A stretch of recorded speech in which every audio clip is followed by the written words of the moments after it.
আৰু প্ৰদেশ কংগ্ৰেছৰ সভাপতি গৌৰৱ গগৈ ডাঙৰীয়াই আমাৰ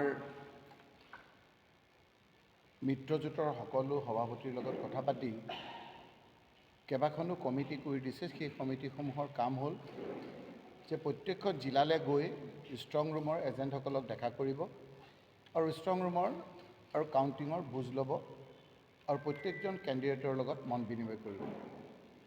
সেই সূত্ৰে আজি নগাঁৱলৈ বিধায়িকা শিৱামণি বৰা ডাঙৰীয়াৰ নেতৃত্বত বিধায়ক দিগন্ত বৰ্মন ডাঙৰীয়া, প্ৰাক্তন বিধায়ক স্বপন কৰ, মৃণাল হাজৰিকা প্ৰমুখ্যে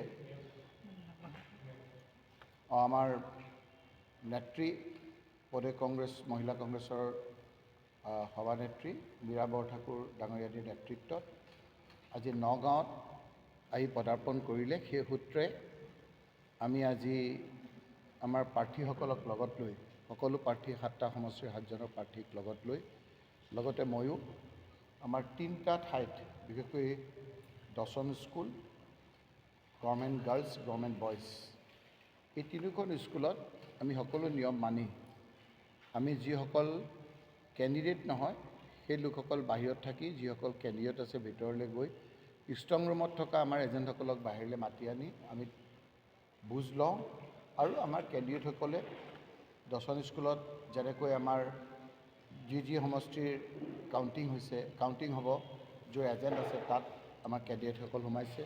ঠিক একেদৰে গাৰ্লছ হায়াৰ ছেকেণ্ডেৰী স্কুলতো আমাৰ য'ৰ কেণ্ডিডেট হ'ব তাত সোমাইছে আমাৰ কেণ্ডিডেটসকল আৰু আমাৰ গভৰ্ণমেণ্ট বইজত যি সমষ্টিৰ কাউণ্টিং হ'ব তাৰ কেণ্ডিডেটহে আমাৰ সোমাইছে আৰু এজেণ্টসকলক বাহিৰত আনি আমি কথা পাতিছোঁ।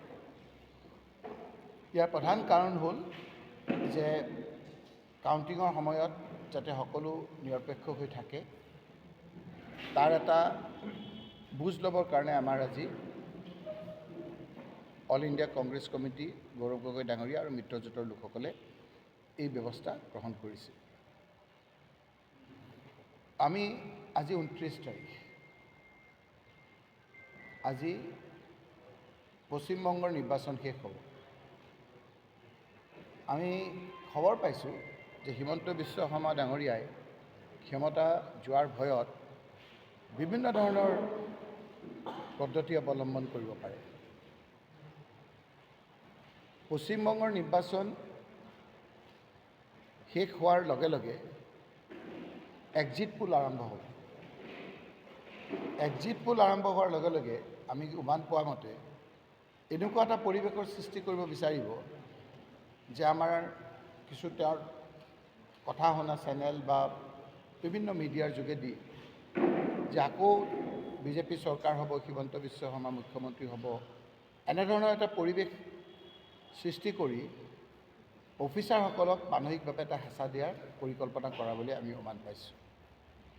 সকলোৱে জানে, বিজেপিয়ে ভালকৈ জানে, মুখ্যমন্ত্ৰীয়ে ভালকৈ জানে যে এইবাৰ যিটো আণ্ডাৰ কাৰেণ্ট চলিছে তাৰ পৰিপ্ৰেক্ষিতত 2016ত যেনেকৈ কংগ্ৰেছত আমি ক্ষমতাত থাকি বুজি পোৱা নাছিলোঁ যে আমাৰ ক্ষমতা যাব, হিমন্ত বিশ্ব শৰ্মা ডাঙৰীয়াও এইবাৰ সেই কথাটো আগতীয়াকৈ বুজি বিভিন্ন ধৰণৰ কূটকৌশল অৱলম্বন কৰিব পাৰে বুলি ভাবিয়েই আমি আজি আপোনালোকৰ জৰিয়তে ক'ব বিচাৰিছোঁ যে কংগ্ৰেছৰ নেতৃত্বত আমাৰ যি মিত্ৰজোঁট হৈছে গৌৰৱ গগৈ ডাঙৰীয়া নেতৃত্বত আমাৰ তাৰ চৰকাৰ হ'ব।